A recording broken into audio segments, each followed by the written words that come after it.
Good day, everyone. Today on the internet, I'm playing The Objective Part 2 with Keeping the Objective.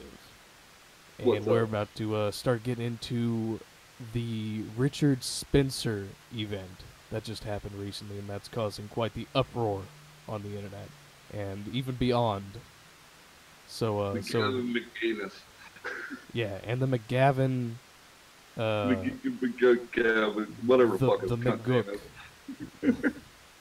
who decided to assault some fucking anarchists because they were following the, I think it's city, or perhaps it was the state law, that their flags must not be steel or any other type of metal. Yeah, yeah, Which is ironic, but definitely not assault-worthy. definitely. Definitely So, had overstepping bounds. absolutely. So, I think they're both retards. The guy who Definitely. decided to run up and sucker punch like a bitch Richard Spencer, even though he is a cunt, in my opinion. I agree. And this McGavin asshole. That's totally not his name, but I'll run with I'm from Canada. it. Is he from Canada? Yeah, he's from Canada and he wants the American rights and be American in Canada. I mean, if he gets full citizenship, I suppose. No, I don't think he wants to come down here. I just think he wants to be an American in Canada. Alright. I don't know how that'll work out for him, but good luck with that. He's a cunt. It would seem so. If this is his general philosophy, then I imagine so. I will say one thing though: he has a stellar beard. I'm liking his. No. I see him using beer wax, and that's just gay. Nah, man, all about that beard scaping. Yeah, I have issues with beard shaving. You know what you do to make your beard look good? You just let it grow. I don't know. It is pretty dapper. He's got like some Dapper Dan mustache and bullshit like that. Fucking I like homo. I like it. If that makes me a flaming faggot, so be it. Are you a beard sculptor? No, I don't have enough beard to do it. I have a soul patch. Does that count? As long as you don't sculpt it, man. Yeah, You're only gay if you sculpt it. I put beard wax in it every day. Oh god damn, dude. You live in the mountains and you use beard wax. Oh my god, dude. I'm glad I don't live in the goddamn mountains. Jesus Christ. So many forest fires up there recently, by the way. The Smokies. Like, half that shit got torched. Like, I went to Gatlinburg one year, and it was very nice, very calm, very serene. And then last year, a fire just sweeps through and wrecks that shit. It's very bound to serene. happen. It's part of nature, man. Yeah, it is. Especially whenever we fuck it up and, melt the ice caps and change the weather patterns, and now places that have been moist for years are now dry as a bone and lighting themselves on fire. See, I'm all about the earth being tropical, so... I much prefer forest myself. But, no, I mean, yeah, forest and, palm trees everywhere, though, I also want. Yeah, I'm not that big of a fan of it. I do like the coast, though. I like fall. Fall is probably my preferred. See, season. fall is about the coldest I'd want it to get ever. Well, it's about, I would say probably 40 degrees outside right now, and that's Right now it's very mild, and I am enjoying it. Yeah. But 2 days ago, oh fuck. Yeah. Like, it got down to 26 degrees one morning, me coming home from work, and it fucking sucked, dude. Yeah, I think in my area we've made it down to -4. Jesus Christ. Man, I really don't like when it does that. Me neither. But you know what I like less? These people who decide it's okay to just assault others in the streets. Especially when they're pacifists. Yeah, really. Now to get to what we were talking about a minute ago, the way I would have handled the Richard Spencer thing is, okay, yes, I am more prone to violence than several other people, but you need to create an interaction. That sucker punch is bullshit. You know, you need to talk to them. You know, you need to actually, instead of what you see on the internet, you need that, you know, either, okay, this guy is a straight cunt, you know, and we're going to fight right here. You know, you let him throw the first punch, you know, or he's just going to run his mouth, and he's a bitch there too, you know. But you definitely create some sort of conflict there. So he's going to swing. I personally really am quite directly opposed to any sort of violence against either of these people, or from these agree. People. Even if they're the worst sorts of people, I still believe if they haven't committed any crimes and they're all just talk and they're all just doing their little spiel, let them do it. But I agree with you there. That's why I said you have to create, if you're going to fight, you actually have to create a conflict between you two. Both of these were coward ways. I would really rather have open and honest discourse than a fight. But I suppose if you are 100% dead set on getting arrested, it would be slightly more honorable to at least start the conflict as opposed to just run up and sucker punch some person because they're a dick. And that's my point to the whole thing. You know, it's been, I don't know, probably, except for my brother, probably a good 15 years since I fought. You know, but my brother, he got drunk as fuck and mouthy and started attacking, so I had to fight, you know. But that's the thing, is I've went 15 years without fighting. I am not opposed to fighting. But the simple fact of the matter is you need an actual personal conflict to do something, not just something somebody's spouting on the internet. I'd agree. You see what I'm saying? Yeah. And this might just be more of a... You go ahead. Yeah. Being somebody that's not opposed to actual violence, or honorable violence is what we'll call it here. You know, I see both of these instances as absolute cowardly ways of trying to address an issue. This is perhaps more of a millennial thing. Of course, back in your day, fights were more accepted.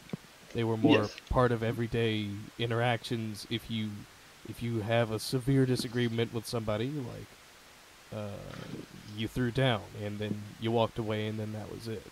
You threw down and then you went and had the beer together. Exactly. You settled your conflict, you got it all out of the way, and then there you go. That's all done.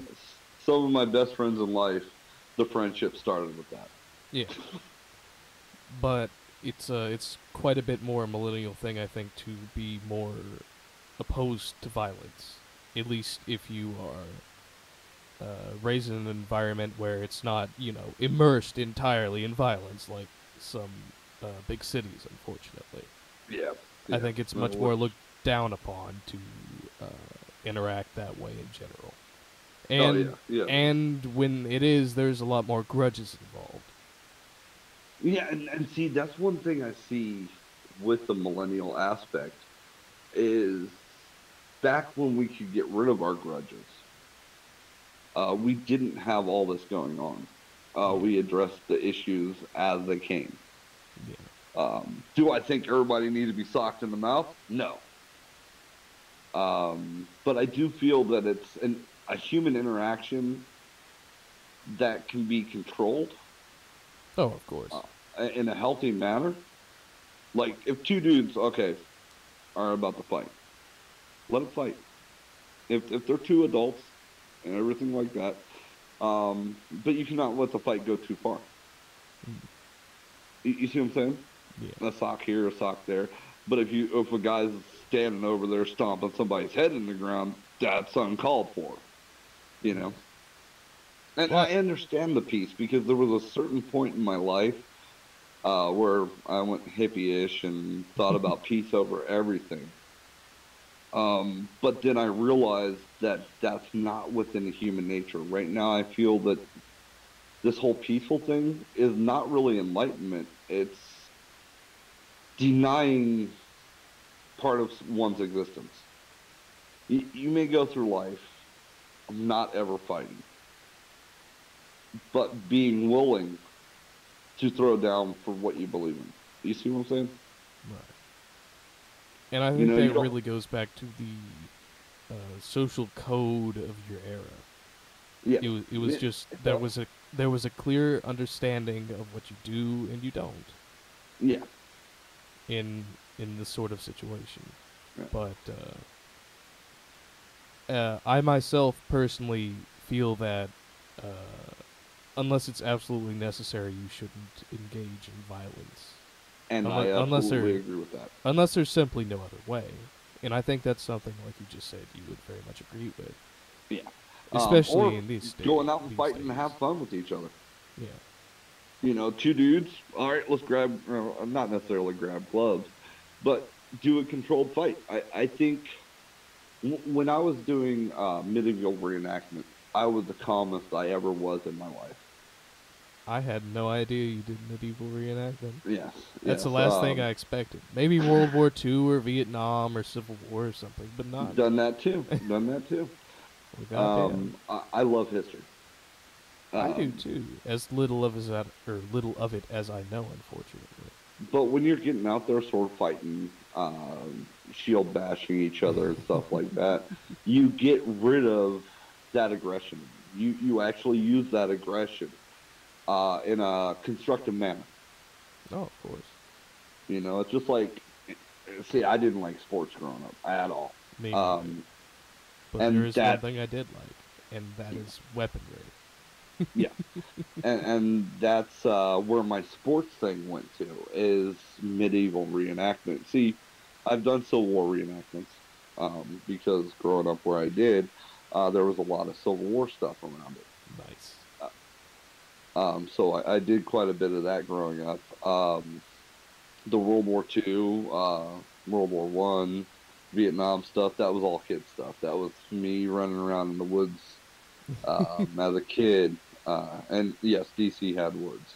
Yeah, they're few and far between, but DC does have woods that you can run through and act like you're Vietnam, you know, and stuff like that down in Poontang Valley. Um, but you know, we got all that aggression out by playing in such manners. Um, this whole kid shouldn't have toy guns. It's caused more violence. To get away from that play has created this aggression and this energy within people that they're going to start putting out in negative ways. I would agree with that. And Yeah. moreover, I think it's important for people to understand martial capabilities inherently and innately. Yes. In any event, I think that's absolutely necessary for the continuation of any nation. Yes. And if you notice, like martial arts, they are some of the most disciplined people in this world. Of course. And they're always combat ready. Not necessarily, depending on what exactly you're training in. I know there's quite a bit of more PC-ified, not really training, but will give you the feeling of accomplishment sort of programs around these days. Which is see, really when I say unfortunate. combat ready, the most important part of being combat ready is discipline. I would say discipline and a strategic mindset as well. Yes. But that discipline actually outweighs the strategic mindset because you cannot have a proper strategic mindset without the discipline. I would agree. I think they're both very much interconnected. Yeah. And that's one of the things I see the world losing quite significantly, at least in their civilian populations, where it's not some sort of third world country where war is just part of the everyday, you really see a complete and total lack of discipline or uh, care about anything. Yeah. Yeah. See, it's like a video I was just watching, and I've been watching a lot of them, and they kill me every time. I mean, in a bad way. It breaks my fucking heart. I've been watching a lot of ISIS recruiting videos. Oh, Christ. Those are And the one that I watched last night was kids going through a fucking building, full tactical, you know, and they had captives throughout this building. These kids were going and clearing rooms, and then every so often there would be a living person in there, and those kids would kill them. Oh, that's grim. They would, and this is the first shot they made every time. They shot them in the balls, then they shot them in the side, and then after the torture, they finally killed them. You know, that's a really clear depiction of the dark side of humanity. Yes, yes, and they're training these kids to be evil. Because if you're not Muslim to them, or not the right kind of Muslim to them, Islamic. Yeah, I believe it is. The reason why I use the word Muslim is the right kind of Muslim, you know, because they're all Muslims. They're just different branches. You know, the idea is Islam, and they do take Islam to the extreme, but they are Muslims. You see what I'm saying? A majority of them, yes. Yeah. Unfortunately, we have some extremely ignorant people who think, hey, it's a good idea to go overseas and join them. So, yeah. Unfortunately... it's just like when you look at Christians, a Baptist and a Catholic, they both believe in Christ. They just have different ideas on how to get there. Sometimes very vehement, vitriolic ways of stating that as well. Yes. So that's why I use the word Muslim in that sense, you know. Right.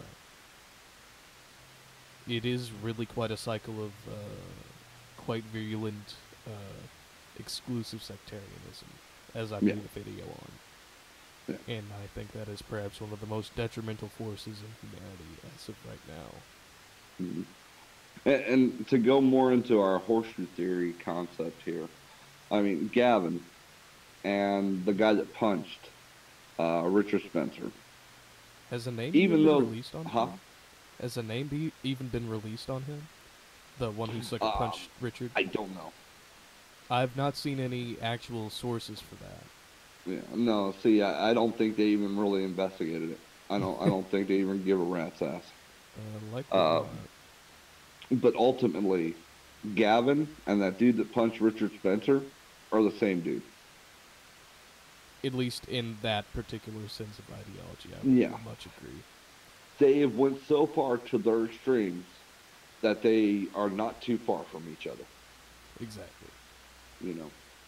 Both of them are willing to make acceptance and permission for violence against people that literally simply have a different opinion. As far as I understand it, none of those anarchists, especially the one he assaulted, had committed any illegal acts, especially directed towards him, and neither has Richard Spencer. And even in Gavin's bragging video,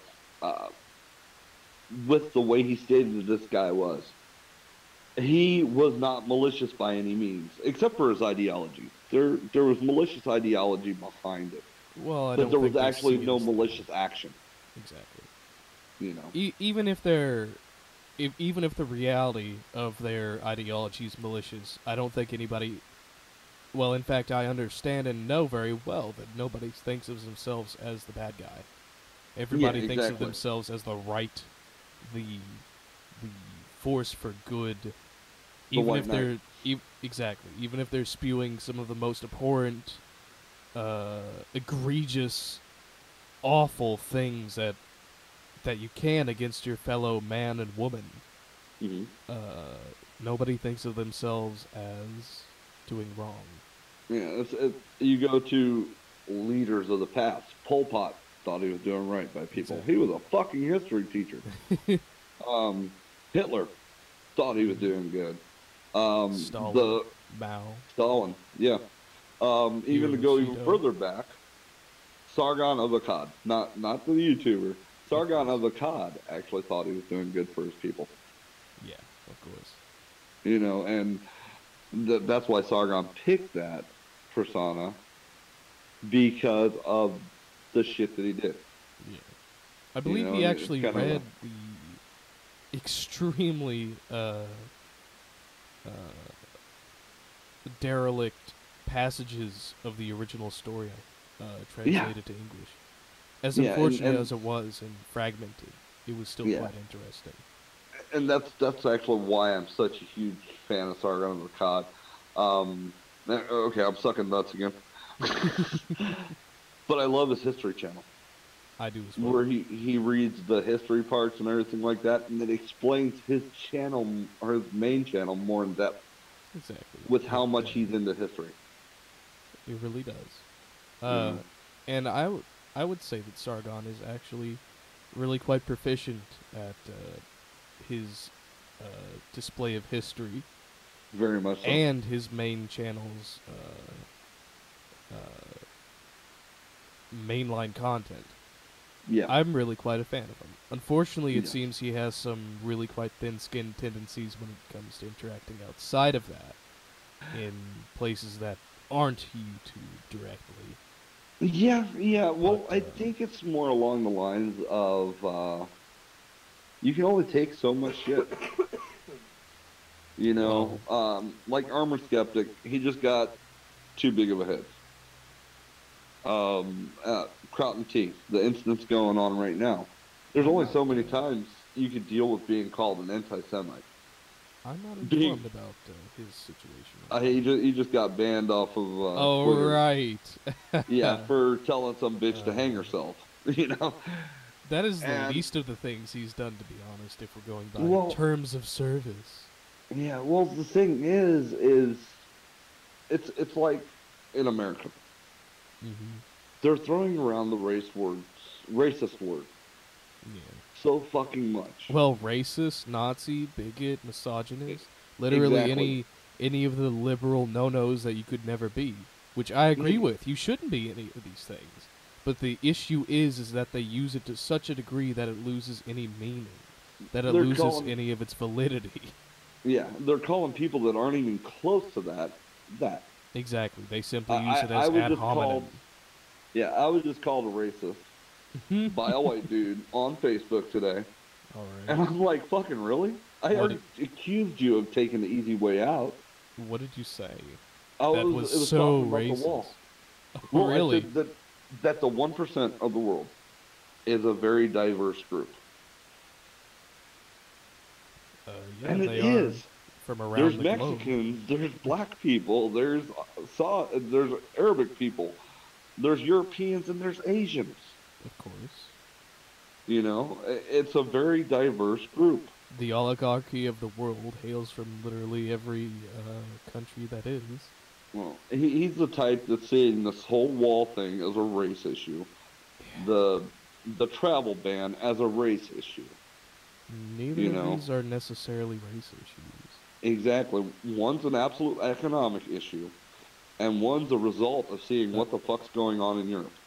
Well, I would say the wall has to do with far more than race issues, and further beyond that, the border control is far more than a race, or not a race issue, but an economic issue. I mean, it's far, far beyond that. See, the reason why people have been screaming about we need a wall, blah blah blah. I hate using blah blah blah. Sorry about that. We need a wall and everything like that is because, and I hate to say this, and I have several Hispanic guys that I work with that will take a regular wage without undercutting. But if you go work a stick framing crew, you have a high chance of getting fired because somebody's going to come in and work either minimum wage or less than minimum wage, where you are making $15 an hour. Oh, of course. They fill in a lot of the gaps where a lot of people don't want to work. Yeah. And even if Like- they do want to work that are native to the U.S., they can just be undercut. Yeah. And like roofing industry. Yeah. All right. General My construction friend's and working. engineering. Yeah, my friend's working at $8 an hour roofing because of that. Mm-hmm. You know, because they won't. He's like, I'll just bring in Mexicans. They do His boss quite told him. impact the market. You know, and if you go out to California, I have a friend that went out there, and he was going to medical training of some sort, like nursing school or something, and they were telling the Hispanic students in that school, and he's got dark skin. He's a white guy, but he looks like he's Hispanic or Middle Eastern. Mm-hmm. They were telling them that white people won't do these jobs. I mean, They say that white people don't want to do construction. They say that white people, white people, black people don't want to do construction. They don't want to do nursing. They don't want to do any of this stuff. if the market wasn't so saturated by Hispanics, then they sure would. Exactly, sure. And that's why I say it comes down to an economic situation. My thing that I say to do is start putting pressure on the Mexican government. Tell them they need to get rid of those cartels. They won't. There's a direct incentive not to. There is a direct incentive not to. What are we going to do, invade Mexico? No, we pull all of our shit out of Mexico. Well, we don't do a great deal for them anyways. They're our biggest or second largest trading partner. And if we were to sanction that, we would kneecap our own economy. So we're really we would. They are our second largest trading partner. They're our entryway from anywhere that trades south of the border. We would kneecap our own economy if we cut all trade from them, or even sanction it to a large degree. When we did NAFTA, we didn't need Mexico. We honestly still don't need Mexico. We can bring those jobs back here. We certainly could. And I'm all for a clean, that's the caveat, clean industrialization of the United States. That's one of the ways that you become one of the greatest world powers. You produce what everybody else buys. Exactly. Just look at China, Mexico, Africa, Middle Eastern countries. Just look at them. They're all industrial powers. Weak as some of them may be, as small as some of them may be, they still have worldwide influence because of this. Yeah, on the cutting off of trade with Mexico, there's ways that we can do it because the rest of the world already wants these products. If you look into any American vehicle, there is a huge number of things that we purchase that is made in Mexico. My favorite jean company, Jinkos, the materials are all cut out in Mexico. I mean, yes, will we take a certain financial hit? Yes, we would, because things would then production would be more expensive. But at the same time, I have no issue with somebody coming into this country illegally. Just don't cut my wages. Well, I mean, I think that's kind of a natural consequence whenever you aren't documented. I wish the documentation process for everyone in general was much more easy. That would create a far greater incentive to actually just come and do it the right way. Yeah. But and see, I would like to see an absolute open border. I wouldn't. I'm quite against that. But till we get rid of the cartel, we can never have an absolute open border. I think one way we can get rid of the cartel is do what we did with weed. Legalize it. Exactly. That would massively undercut the black market. Exactly. If we legalize everything and do what Portugal did, increase spending on trees. Yeah. We would have less issues with cartel because they would not be making money. They would move where they are because it's no longer profitable to be near a country that is legal. Exactly. They would move or die out. Exactly. That's we've seen this throughout history with just the prohibition on alcohol. Even we banned it, and then it blew up a giant black market, and then here we are. We legalized it, taxed it, regulate it, and we have treatment centers for people who go way over the edge with them. But for those who are responsible, everything's hunky-dory. And see, when it comes down to it, at that point, we can have an open border. Some of my best times when I was in the Army, I was fucked up, but some of my best times that I had were down in Mexico. Yeah, all I had to do was show my driver's license to get across the border and to get back. But here's the looming issue. If I didn't know the people that I knew down there, all right, then I would have been in danger. Yeah. Being an American citizen. The people that I knew, I had some amount of protection, But that's the thing, is we shouldn't have to have these protections. If we legalize these things, then the cartel would die off. We would actually have more responsible users. I mean, you look at Colorado and Seattle and Washington, and you really look at the statistics. The abuse of weed has gone down. Or even more in the extreme, we can look at places like over in Europe, Amsterdam, where you can buy a tremendous amount of things and they're all legal.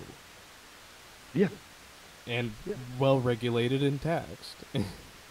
Exactly. Like Portugal, everything is legal in Portugal. Yeah. 100%. Their drug issues went through the floor. Yeah. Do they have some more people at the beginning going through treatment? Yes. Well, of course. But that's the beginning. This is just like the example of whenever in World War I, British troops were first issued with their helmets to protect them from artillery fire because a lot of them were getting killed. And it came back with reports that a lot more of them were actually getting head injuries. The thing they failed to realize is that instead of deaths from the shrapnel, there were just injuries. It really put a damper on the issue at large. And that same effect is what we would see and have seen throughout history with the legalization, regulation, and taxation of drugs and controlled substances. And it sucks. When you talk about political leanings, the left and the right, I feel that the ones that lean extremely to the left, I'm trying to remember what I'm getting to here. The ones that are leaning extremely to the left in this situation are the ones that are wanting to drive while you're smoking weed. Oh yeah. When you talk drugs and stuff. And then when you lean way to the right, they use that as ammo. Yeah. So both of them are kicking each other in the nuts and then kicking everybody else in the nuts at the same time. I think I might have gotten off topic with this one. A little bit. But you bring up a very important point. Instead of deriving and looking to compromise with the reasonable, more centrist, more realistic individuals on the political spectrum, a lot of people will simply just pillory the other side and take a giant shit on them and then call it good, call it even, call it exactly. That's we're what I all was fine. trying to get at, but I lost myself. Instead of trying to come up with a reasonable solution. And sometimes, even worse, they'll just use it as a cry, as a rallying point for their own party line, their own agenda. which is irrelevant to the actual solution. Yeah. Dropping shit all over the place. Put my computer up because my phone's working better. Yeah. So good. But, yeah, I mean, when it comes down to it, both sides give each other ammo, and they give each other ridiculous amount of stupid ammo.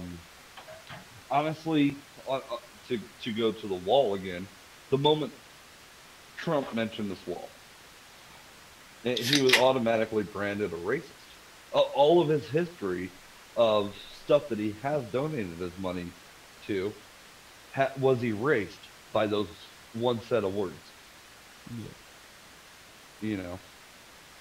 Which I'm not extremely well informed about his past. I hear he's done some charitable things, but I feel like those were perhaps not for the most earnest of reasons, more than likely. No, they never are. Not when you get to that level, you know. But in It's any occurrence, any event, it doesn't really matter the past, nor the personal feelings of the individual who's taking the office, so long as they commit entirely and wholly to the job. They could be, and I've said this before, they could literally be Hitler for all I care, on their personal time. And so long as they're doing everything in the interest of the people to their fullest extent, that's fine. Yes. Unfortunately, Trump isn't. He isn't doing any of this for the interest of the people, in my opinion. Well, I think he's doing a lot of this for ratings. I agree. But if in the pursuit of trying to achieve ratings, he does some good, and let's that's see where it perhaps goes. the only thing that you'll see. I really don't. Yeah. I really don't see any foreshadowing that would imply that Trump is going to be the bigger man on any issue and put forth his best stride for those. Especially when he got triggered over the Hamilton incident. Yeah, that was extremely, extremely disappointing. I'm sure the entire international community had a great big laugh at that, along with all of us here. And shit, I laughed at it. I'm like, really? That kind of behavior is what got you elected. Yeah. You know? Unfortunately. The behavior of the other side acting as such got you elected, you know? And it's really quite something, too, because they literally gave Pence a standing, here, we see you've done some things in the past, but that's okay. If you do things for all of us, then you're just fine. They almost got a compliment. They didn't go all the way and applaud him, but they sure as shit gave him his best.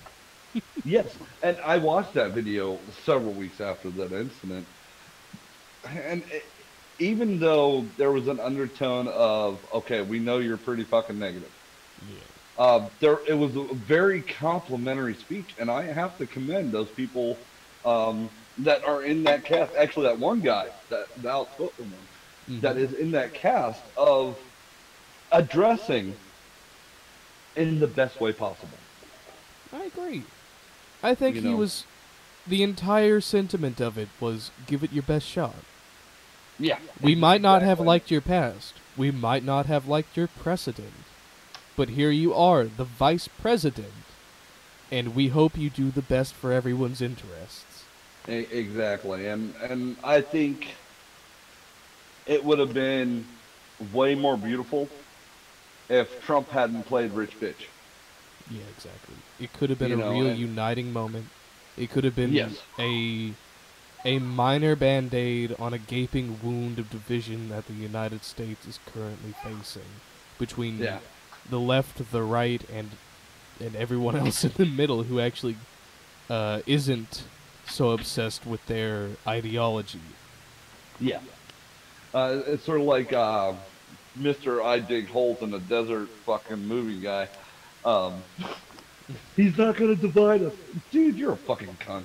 I liked your movies, but I've liked his movies, his music that he starred in, and he's in music. yeah, he's in more Okay. pop things, which isn't exactly my scene, but Yeah. it's more than tolerable. They're all right. I wouldn't go out of my way to listen to them, but Yeah. whatever. But Okay, back to Elijah the Woods. That's his name. the one who's doing the "He Will Not Divide Us" is Shia LaBeouf. Actually, Shia LaBeouf. Okay, I they look alike. I wouldn't know actually. To me. I'm A lot of- extremely poorly informed about the celebrity scene. Well, see, the thing is he's making the statement of he will not divide us. We're already fucking divided.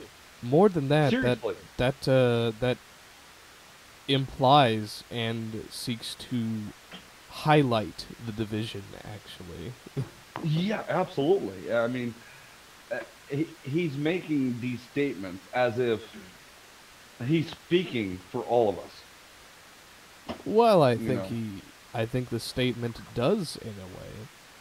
However, the issue is that it doesn't help to unite anyone. No, it doesn't. It doesn't. And actually, the reason why I say he thinks he speaks for us is because in that instance where he's saying, I know he feels that he's speaking for everyone. And you're right. It makes you feel more divided because when you're looking at it from a different angle than him, which is a rich fucking, I'm going to listen to all the Hollywood propaganda aspect. Okay, my fucked up there. I don't think he realizes that the nation is divided. I think he's well aware that the nation is divided. However, his approach to trying to put a band-aid on the massive chasm betwixt everybody who's taking sides is extremely poor. Well, I mean, I think in the statement itself is where I really draw my issue. He can make more of a statement of, we can reunite. You know? I think so. I think it You should know. have been something along the lines of reuniting, as you said, Yeah. instead of trying to simply put up this wall of everyone's united when even the people who are at the live stream, if they're not trolls or they're not cultishly chanting, as they have been several times, which is rather unnerving and disconcerting, Yeah. they're really quite indifferent about it, it seems.